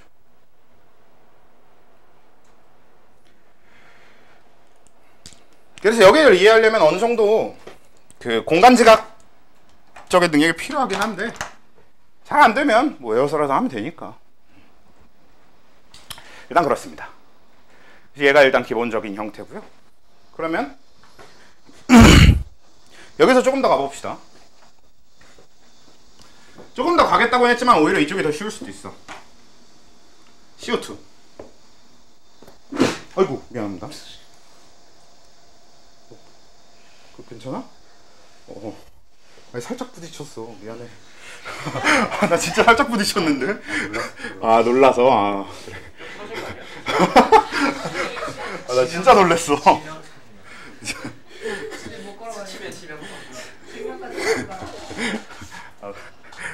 자, 중심 원자인 탄소를 기준으로 일단 원래 전자점식이 이렇게 될 건데 얘는 어떻게 되는 거예요? 각 탄소랑 CO2라는 건 어떻게 형성되는 겁니까? 산소는 공유결합을 몇 번 하고 싶어 하게 되겠어 최종적으로. 잘 안 떠오르면은 루이스 전자점식 찍어놓고 뭐 사실 안 떠오르는 게 아니라 말을 안 하시는 거겠지만 산소는 공유결합 2번 하는 거겠죠. 그쵸? 그래서 산소는 2번 하고 싶고 탄소는 4번 하고 싶은데 CO2를 형성하려면 그럼 어떻게 하면 돼? 예, 그쵸. 이중결합 2번씩 이렇게 산소랑 결합하는 형태가 되죠. 네. 그래서 루이스 전자점식으로 표현하면 이렇게 됩니다. CO2는 그리고 우리가 흔히 구조식으로 하면 이렇게 되는데요. 요거는 이제 생각을 조금 달리 해줄 필요는 있습니다. 왜? 자, 탄소 중심 원자를 기준으로 공유전자쌍 몇 개예요? 4개긴 해요. 근데 4개라고 해서 아까 생각하던 것처럼 생각해서는 안 됩니다. 얘는 4개지만 분명히 4개의 전자쌍이 있는 건 맞지만 어떻게 돼? 2개씩이 같이 묶여 있어요. 한 묶음이야. 그럼 얘는 이제 어떻게 된 거야? 탄소 주변에 공유전자쌍이 하나, 둘, 셋, 넷, 4개긴 해. 근데 2개씩 같이 묶어놨으니까 그러면 반발할 때도 얘 통째로 얘랑 얘가 반발하는 거라서 직선형이 되겠죠. 쟤네 사이에 반발하시면 될 거 아니에요? 여기 사이도 반발을 하기는 해요. 근데 공유결합에 의해서 묶여있는 힘이 더 강한 겁니다. 반발력보다. 그래서 이건 그냥 가장 기본적인 틀인 거고요. 우리가 생각할 때 이중결합이 있으면 그 이중결합을 한 번에 묶어서 좀 판단할 필요가 있습니다. 그러니까 예를 들어서 CO2가 있으면요. 여기 각각 이중결합을 하나씩으로 한 묶음으로 생각해줘서 그럼 결국 반발 방향은 2방향으로만 반발하면 되는 거잖아. 비슷한 경우가 또 뭐가 있냐면 비슷한 경우를 하려니까 좀 바로 어려운 게 떠오르네요. 바로 어려운 거 재밌는 거 해봅시다.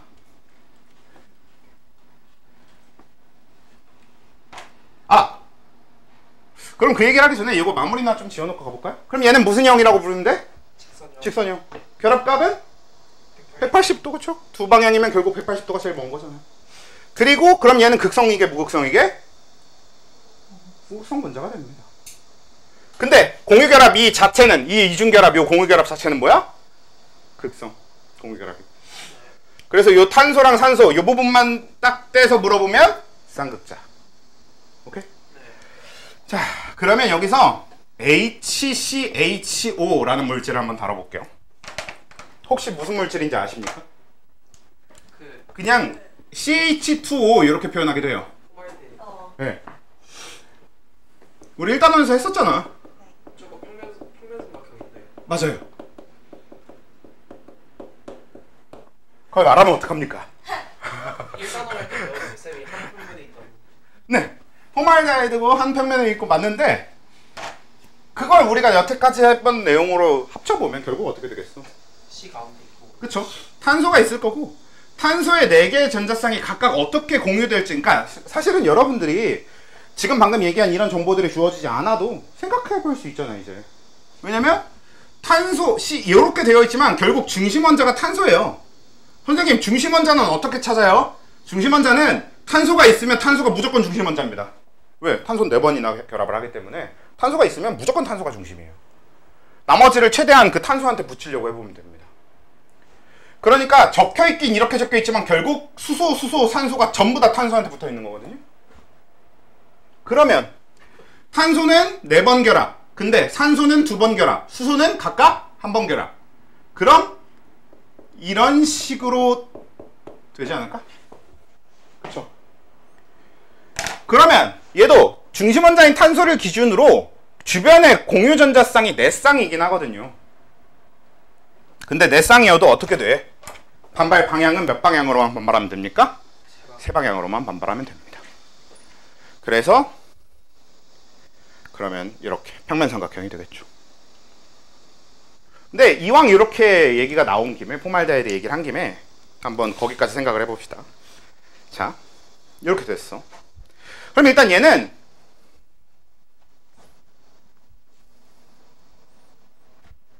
어떻게 다 이상한데? 그냥 이렇게 할게요. 이렇게 돼 있으면 그럼 얘는 이 평면삼각형에서 극성 분자계요, 무극성 분자계요?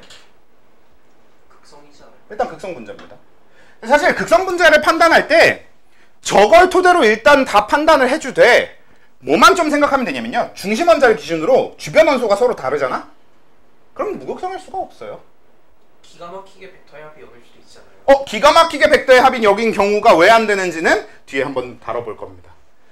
보통 입체 구조 때문에 안 돼요. 그래서 물론 진짜 만에 하나 있을 수도 있는데 진짜 만에 하나까지는 생각하지 말고. 그래서 그러니까 기본적으로는 여기 산소와 탄소 사이의 벡터, 그러니까 쌍쌍 모멘트랑 탄소, 수소 사이의 쌍쌍 모멘트가 애초부터 다르기 때문에 합이 0이 될 수 없을 거고요. 그래서 일단 전체는 극성 분자가 될 겁니다. 그리고 실제로 포말데하이드는 그 극성 분자라서 물에 잘 녹아요. 물에 잘 녹는 물질입니다. 우리가 주로 물에 희석해서 쓰거나 하는데, 자, 거기다가 뭐도 좀 생각을 해줬으면 좋겠냐면, 자, 이 상태에서 결합각이 일단 몇 도를 기준으로 하게 되겠어? 우리가 얘를 뭐라고 표현하면 돼? 결합각을 약 120도라고 표현하면 되겠죠. 그래서 우리가 약 120도라고 표현하면 되는 거 맞아요. 근데 어차피 아까 얘기도 잠깐 나온 김에 크기 비교를 실제로 시킨다 그랬잖아요. 한번 여러분들이 생각해봐요. 여기 결합각하고 여기 결합각이 달라. 우리가 이걸 보통 어떻게 표현하냐면요,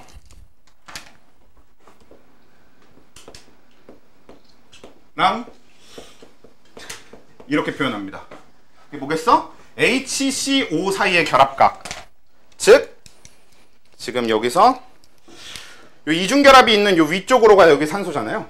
그러면 요거는 요 결합각을 물어보는 걸 거고, 그 다음에 밑에는 요 결합각을 물어보는 걸 거거든. 그러면 각각이 120도랑 어떻게 될까요? 120도보다 클까요? 작을까요?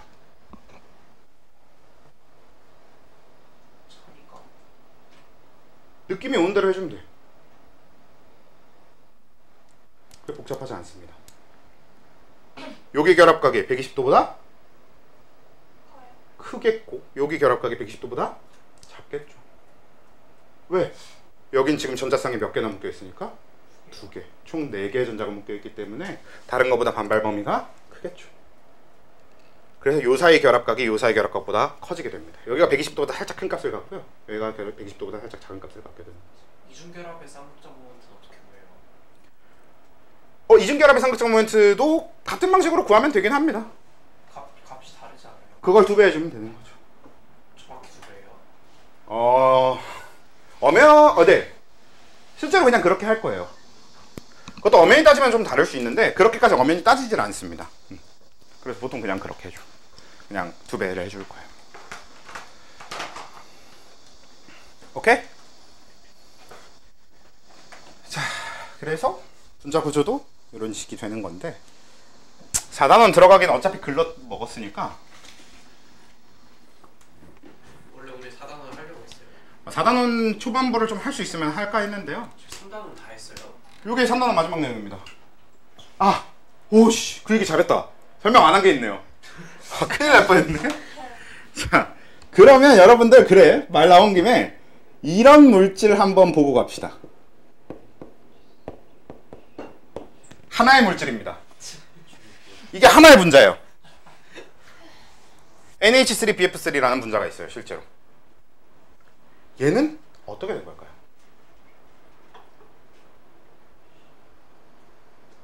안 이어지는데요?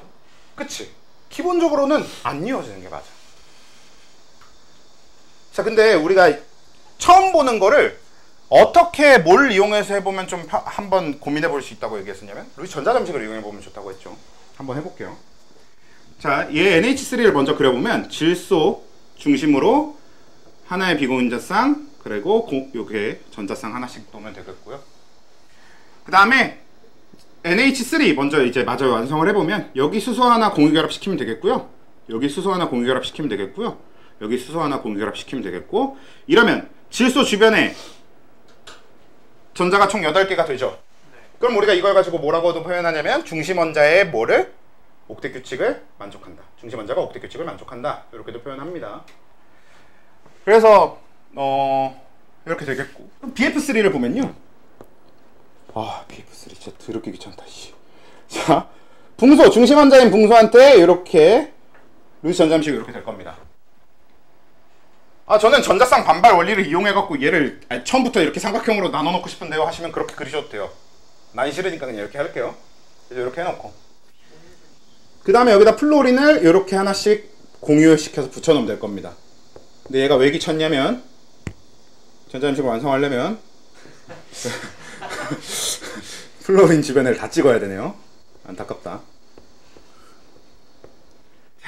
그래서 요게 BF3의 루이스 전자점식이고요, 요게 NH3의 루이스 전자점식입니다. 그리고 해놓고 났더니 BF3는 중심원자가 옥텟 규칙을 만족해 안 해? 안 하죠. 지금 중심 원자의 붕소 주변에 한 쌍, 두 쌍, 세 쌍으로 총 6개의 전자밖에 없으니까 옥텟을 만족하지 못합니다. 이럴 때 이 공유결합이 공유결합이 갖는 굉장히 신기한 특성인데, 이렇게 중심 원자가 비공유전쌍을 만족하지 못하는 경우에 결합한 물질과 이렇게 비공유전쌍이 비공유전쌍까지 갖고 있어서 중심 원자가 옥텟 규칙을 다 만족하고 있는 경우랑, 그 다음에 중심 원자가 옥텟 규칙을 만족하지 못하는 경우일 때 만나면요, 만족하는 쪽의 비공유전자쌍을 통째로 공유해주는 형태의 결합이 형성됩니다. 그러니까 진짜로 여기에 H 해놓고 N이 자기가 갖고 있던 비공유전자쌍을 붕소한테 통째로 공유해줘요. 그래서 그냥 이렇게 연결되는 거야. 분자의 비공유 전자쌍은 9개예요? 그렇죠. 이 전체 분자의 비공유전자쌍은 플로린한테 있는 것만 세면 되는 거죠. 질소한테 원래 있었던 비공유전자쌍이 없어진 거예요. 우리가 이런 형태의 결합을 배위결합이라고 합니다. 근데 이름을 따로 붙여주긴 했지만 배위결합은 결국 어디에 속하냐면 이렇게 하면 되나요? 네. 어디에 속하는 거냐면 공유결합에 속하는 겁니다.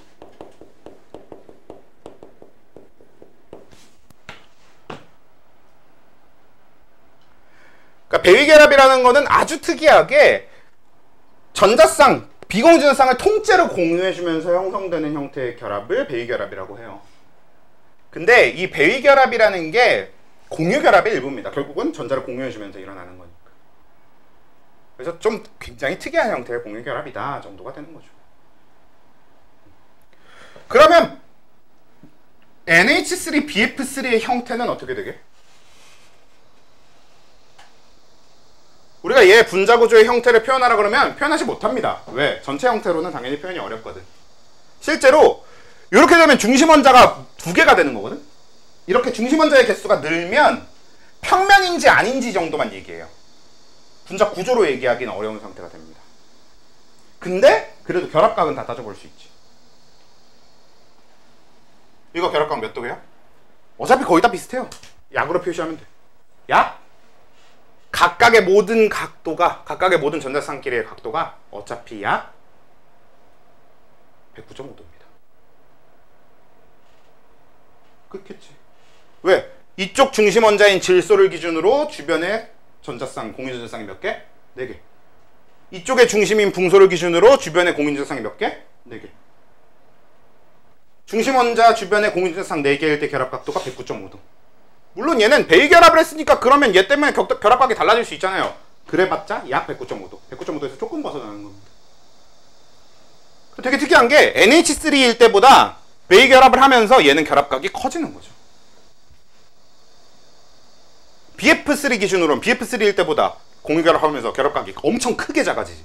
120도에서 109.5도 근처로 작아지는 거예요. 요게 이제 배위결합이라고 하는 겁니다. 배위결합의 가장 대표적인 예가 얘거든. 그래서 알아두시면 좋고요. 알아두셔야만 하고요. 알아두시면 좋으면 안 돼요. 네, 알아두셔야만 합니다. 네, 알아두셔야만 하고요. 이거 말고 또 아주 대표적이고 아주 중요한 배위결합의 예 하나 더 보고 가면 H3O 플러스 NH4 플러스 둘 중에 뭐가 더 마음에 듭니까? 하나만 보고 갑시다. 밑에 거요? 그럼 위에 걸로 합시다. 왜냐면 밑에 거는 여기서 설명한 거랑 그냥 이어지니까 위에 걸로 할게요. 자, H3O 플러스. 자, 이거 어차피 H3O 플러스로 하려고 했어. 그러니까 사실 답정너였는데 왜 답이 정해져 있었냐면 당장에 얘가 4단원의 핵심이 되는 물질이죠. 얘가 4단원의 핵심이 되는 이 명칭이 뭐냐면요. 원래 명칭은 하이드로늄 이온입니다. 네, 근데 얘가 하이드로늄 이온이라고 하면 이름부터가 너무 띠껍잖아요. 몰라도 돼요. 그래서 몰라도 되는 이름인데 명칭 자체는 몰라도 되는데 그냥 뭐라고 생각하면 되냐면 얘가 우리가 여태까지 사용하던 H 플러스 이온과 완전히 똑같아요. 왜냐? 왜 이게 H 플러스랑 완전히 똑같은 거냐면 실제로 H 플러스 이온이라는 건 없습니다. 우리가 여태까지 편의상으로 H 플러스 이온을 사용해 왔는데 이런 건 없어요. 이게 너네 H 플러스 이온 이거 나 특강 때도 얘기한 적 있는데 요거 영어로 뭐라 그러게? 준성자. 아니죠. 그러니까 얘가 영어로 중성자나 한글인데요 아무리 봐도. 네. 그러니까 원래 우린 이걸 여태까지 수소 이온 내지는 산 이온 이런 식으로 많이 불러왔을 거예요. 그래서 이걸 영어로 그대로 옮기면 하이드로젠 이온, 아이온 이렇게 부르거나 아니면 애시드 아이온 혹은 애시드 이온 이런 식으로 부를 거예요. 근데 그렇게 부르지 않아요. 영명이 그게 아닙니다. 실제로 오히려 하이드로젠 이온이라고 하면 H- 이걸 얘기해요. 여러분들이 생소하겠지만. 그러면 얘 영명은 뭐냐? 프로톤입니다. 그리고 이걸 해석하면 양성자예요.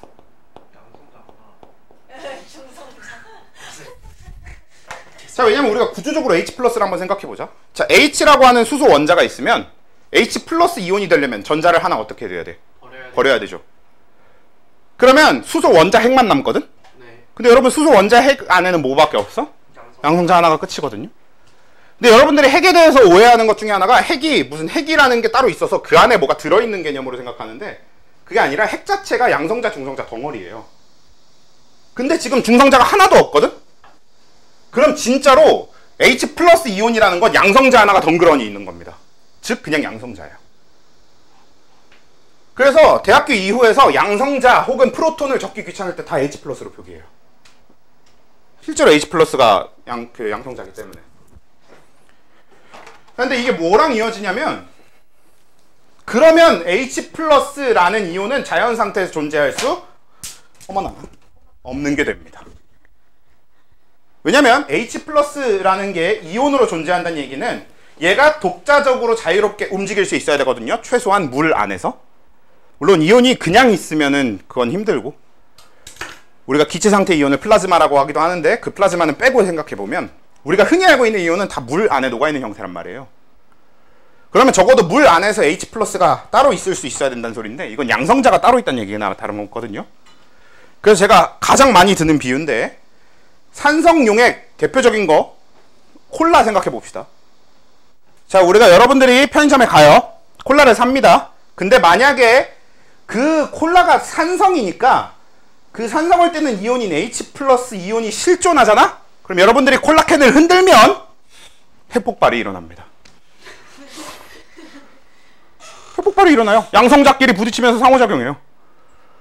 그러면 다른 핵을 때려갖고 다른 핵이 핵분열이 일어날 수도 있고요. 그럼 진짜 핵폭탄이 되는 거고 반대의 경우도 있어. 양성자끼리 부딪히고 중성자랑 부딪히면 어떻게 돼? 핵융합이 될 수도 있어요. 그럼 막 콜라를 흔들었더니 태양이 생기고 이럽니다. 거기서.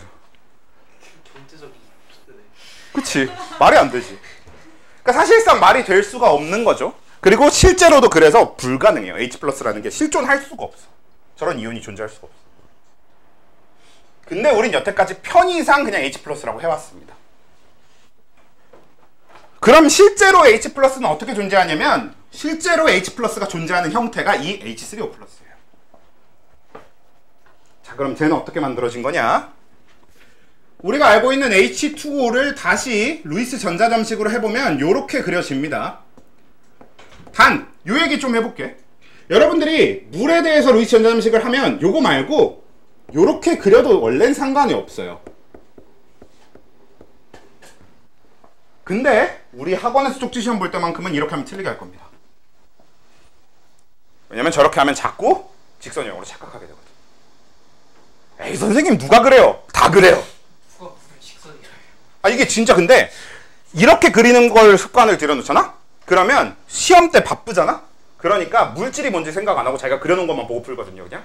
그래서 그냥 저거 직선형이라고 해서 틀려와요 진짜. 공부 잘하는 애들. 그래서 평소에 그릴 때부터 구분형이면 내가 그려놓은 것도 굽어 보이게 그리는 게 습관이 돼 있는 게 낫거든요. 3단원 시간 부족해요? 안 부족해요. 네, 안 부족해요. 3단원만 가지고 시험을 보면 시간이 부족할 수가 없어요. 그냥 3단원이 시간이 부족하면 공부를 덜 한 거예요. 신내주. 3단원은 애지간하면 시간이 부족할 수 없는 구조로 돼 있고요.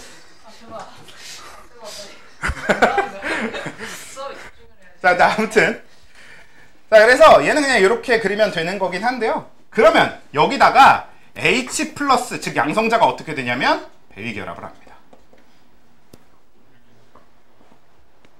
그래서 삼각불 형태의 H3O+라는 이온으로 존재하게 돼요. H4O2 플러스를 못 써요. 그렇게까진 이유는 모르겠어. 안 돼. 안 되는데 이유는 모르겠습니다. 그거 왜 안 될까? 양성자랑 중성자의 그 밸런스가 너무 깨지나? 몰라요. 그거는 이유는 그러니까 생각해 보면 그런 이유도 그럴 듯해 보이기는 하는데 그냥 쓰기 귀찮았나? 아마 이유가 있긴 있을 거예요. 그냥 내가 모르는 것은 이유가 있을 것 같긴 합니다. 혹은 과학자들도 여전히 모를 수도 있어. 근데 아마 이유는 있겠지. 우리가 여전히 아직 모르는 것뿐이지.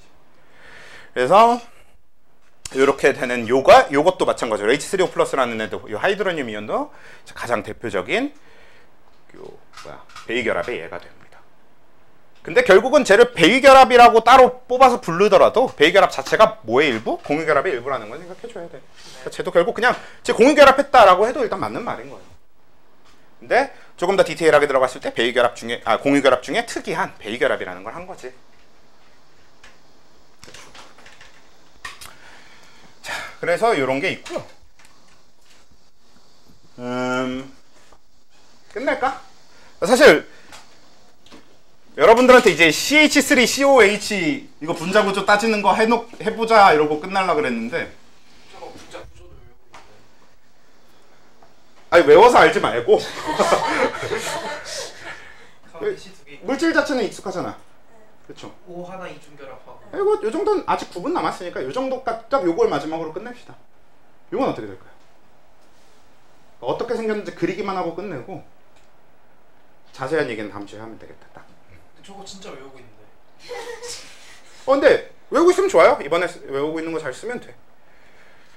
신기해서 외워졌어요.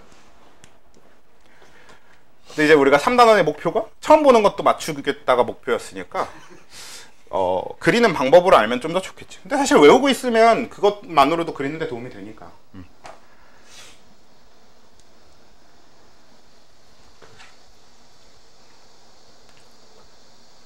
근데 COOH 정도 외워둘만 하지 않아요? 맞아요.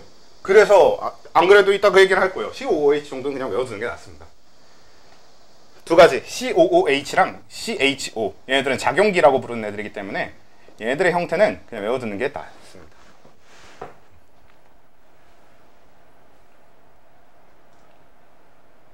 이거랑 하이드록시기 OH. 근데 이건 뭐 외워야 될 정도인가? 네, 세 가지 정도인데요.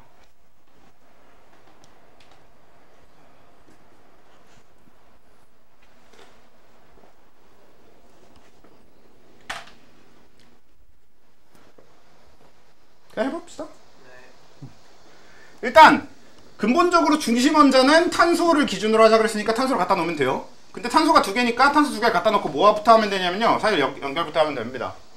몇 개 연결인지 모르는 거 아니에요? 그건 이제 나머지를 따지면서 따져봐야지. 이 탄소와 탄소 사이가 이중결합일지 삼중결합일지는 결국 주변에 결합한 걸 보면서 따지긴 해야 되는데 일단 해놓고 그 다음에 얘를 왜 우리가 이렇게 적냐면요. 사실 얘는 C2, H4, O2 이렇게 적을 수도 있었잖아.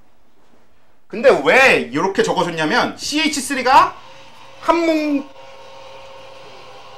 한뭉텅이라는 걸 좀 아셔야 되는 겁니다. 네, 그래서 이 CH3를 같이 한 군데에다가 뭉쳐놔야 되니까 이쪽 탄소에다가 수소 3개를 이렇게 붙여주면 돼. 그러면 요 중심원자 탄소, 요쪽의 중심원자인 탄소는 4번의 공유결합 만족해서 끝나겠네요. 옥텟계축도 만족하고. 그러면 뒤에 더 그리지 말고 이 탄소만 중심으로 먼저 결합각 이 얘기를 다음 주에 하려고 했는데 그냥 합시다. 이미 시작했으니까. 결합각을 따져보면 약 109.5도가 될 겁니다. 맞아요. 그리고 여기만 만약에 형태를 따지려고 하면 삼연체형이 될 거예요. 근데 왜 따질 일은 없다. 근데 따질 줄은 알아야 돼요. 따질 줄 알아야 되니까 그냥 적어 놓을게.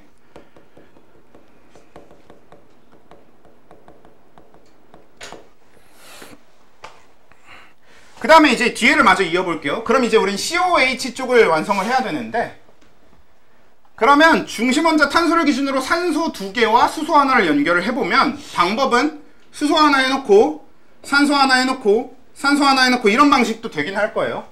그러면 이 탄소가 4번의 공유결합을 했으니까 근데 이러면 산소가 결합이 모자라죠. 그럼 산소 결합을 마저 채워줘야 되지. 그럼 어떻게 하면 돼? 이렇게 연결하면 되나요? 네, 근데 이런 식의 결합은 잘 일어나지 않습니다. 실제로 이 비슷한 형태의 결합을 띠는 게 누구냐면 O3, 오존이거든요.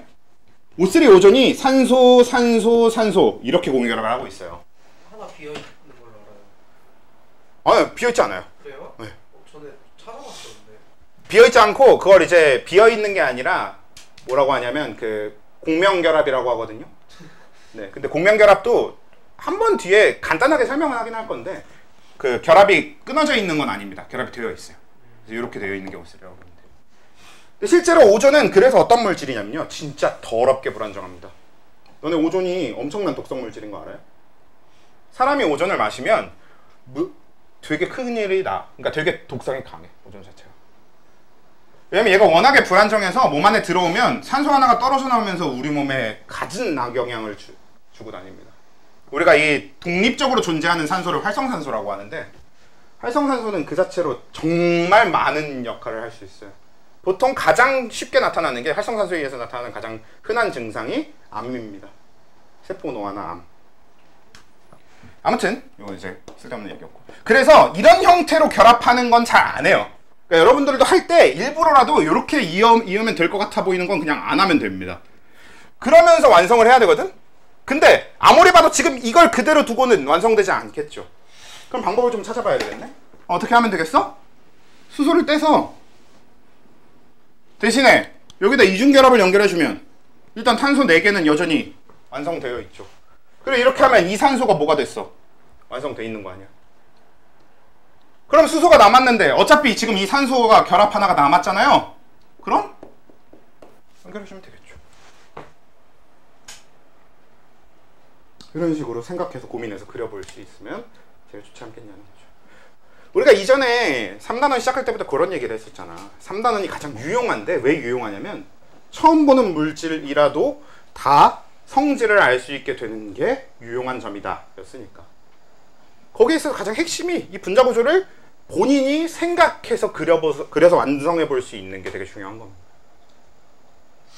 물론 그렇게까지 안 해도 너네 학교 시험 문제 푸는 데는 상관없겠지. 다 외워서 풀면 되니까. 근데 이왕이면 다 외워서 푸는 것보다는 할 줄 알면 좋잖아. 아무튼 그럼 얘를 분자 구조가 실제로 어떻게 생겼는지를 반영해 보면요, 결국에는 이중결합한 산소 하나와 단일결합한 산소 하나랑 여기 단일결합해서 탄소를 기준으로 세 방향으로 반발하겠죠. 그럼 뭐가 돼? 평면 삼각형.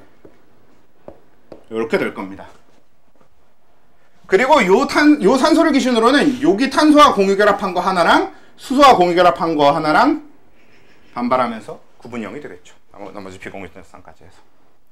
요렇게 그리면 아주 적절한 CH3COH 그림이 됩니다.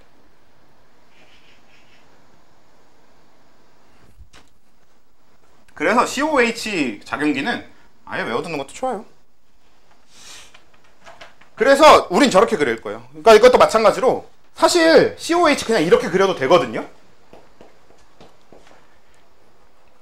자, 근데 시험지에 이렇게 적으면 이제 틀리게 할 겁니다. 이렇게 말고 어떻게? 저렇게 그리십시오. 아, 근데 진짜 별게 아닌 게 그릴 때 똑부러지게 그리면 다시 그 그림 보고 풀 때 다시 생각할 필요가 없잖아. 그렇게 원래 그런 식으로 실수할 확률을 줄여가는 거예요. 에이, 뭘 그런 걸. 보통 실수는 그런 데서 나옵니다. 그렇잖아. 그런 걸 틀리니까 그걸 우리가 실수라고 하지. 그런 게 아닌 되게 막 그럴듯하고 어려운 걸 틀렸으면 그런 건 실수라고 안 하잖아요. 원래 실수는 진짜 에게 뭘 굳이 그렇게까지 이런 데에서 실수를 하는 거기 때문에 평소에 그릴 때부터 아예 저렇게 딱 봐도 분자 구조가 한 번에 좀 들어오는 형태로 그리면 제일 좋을 것 같아요. 근데 이 입체까지 다 표현해서 그리는 건 그건 또 너무 이제 복잡하고 어려운 일이 되니까. 저는 그림에 진짜 기가 막히게 자신 있는데요? 하시면 되는데, 그러니까 그리는 게 또 시간이 너무 많이 들면 안 되니까 그건 이제 본인이 적당히. 난 빨리 그려도 충분히 그렇게 잘 그려가면 알아서 하십시오. 근데 그럼 얘는 최종적으로 어떻게 되냐면요, 이게 되게 특이한 점인데 이쪽이 평면형입니다. 왜냐면 일단 구분형이 평면 구조예요. 자, 구분형은 이렇게 돼 있지. 무조건 한 평면상에 있을 수밖에 없잖아. 요 끝에 원자가 있고 요 끝에 원자가 있고 요 끝에 원자가 있을 때 우리가 세 원자가 한 평면상에 존재하면 평면구조라고 하거든요. 근데 얘는 무조건 한 평면 아니에요? 선생님 이렇게 돼 있으면요? 이게 한 평면이잖아. 평면이 틀어진 것뿐이지. 어쨌든 한 평면이야 구분형. 그리고 평면 삼각형은 이름부터 평면이죠. 그래서 여기가 지금 결합각이 요 탄소를 중심으로 여기가 결합각이 120도 약 120도인 평면 삼각형을 띠고 있고요. 여기가 약 104.5도의 구분형을 띠고 있거든요. 그래서 이 부분은 실제로 한 평면상의 구조예요. 근데 CH3COOH는 입체 구조입니다. 왜? 여기가 그렇죠. 사면체형이니까. 그래서 이렇게 부분적으로 여기가 사면체형, 여기가 평면삼각형, 여기가 구분형 이런 걸 직접적으로 질문하진 않아요. 단 이 물질이 입체 구조인지 평면 구조인지는 물어봅니다. 근데 결국은 저 전체 물질이 입체 구조인지 평면 구조인지를 맞추려면 부분 따지는 걸 할 줄 아는 게 낫겠죠. 마찬가지야. 저것도 다 외워서 해결해버려도 돼요. 진짜 다 외울 수 있으면 한번 다 외워봐. 뭐 진짜 한두 개가 아닐 겁니다. 외워야 될 게 그러면.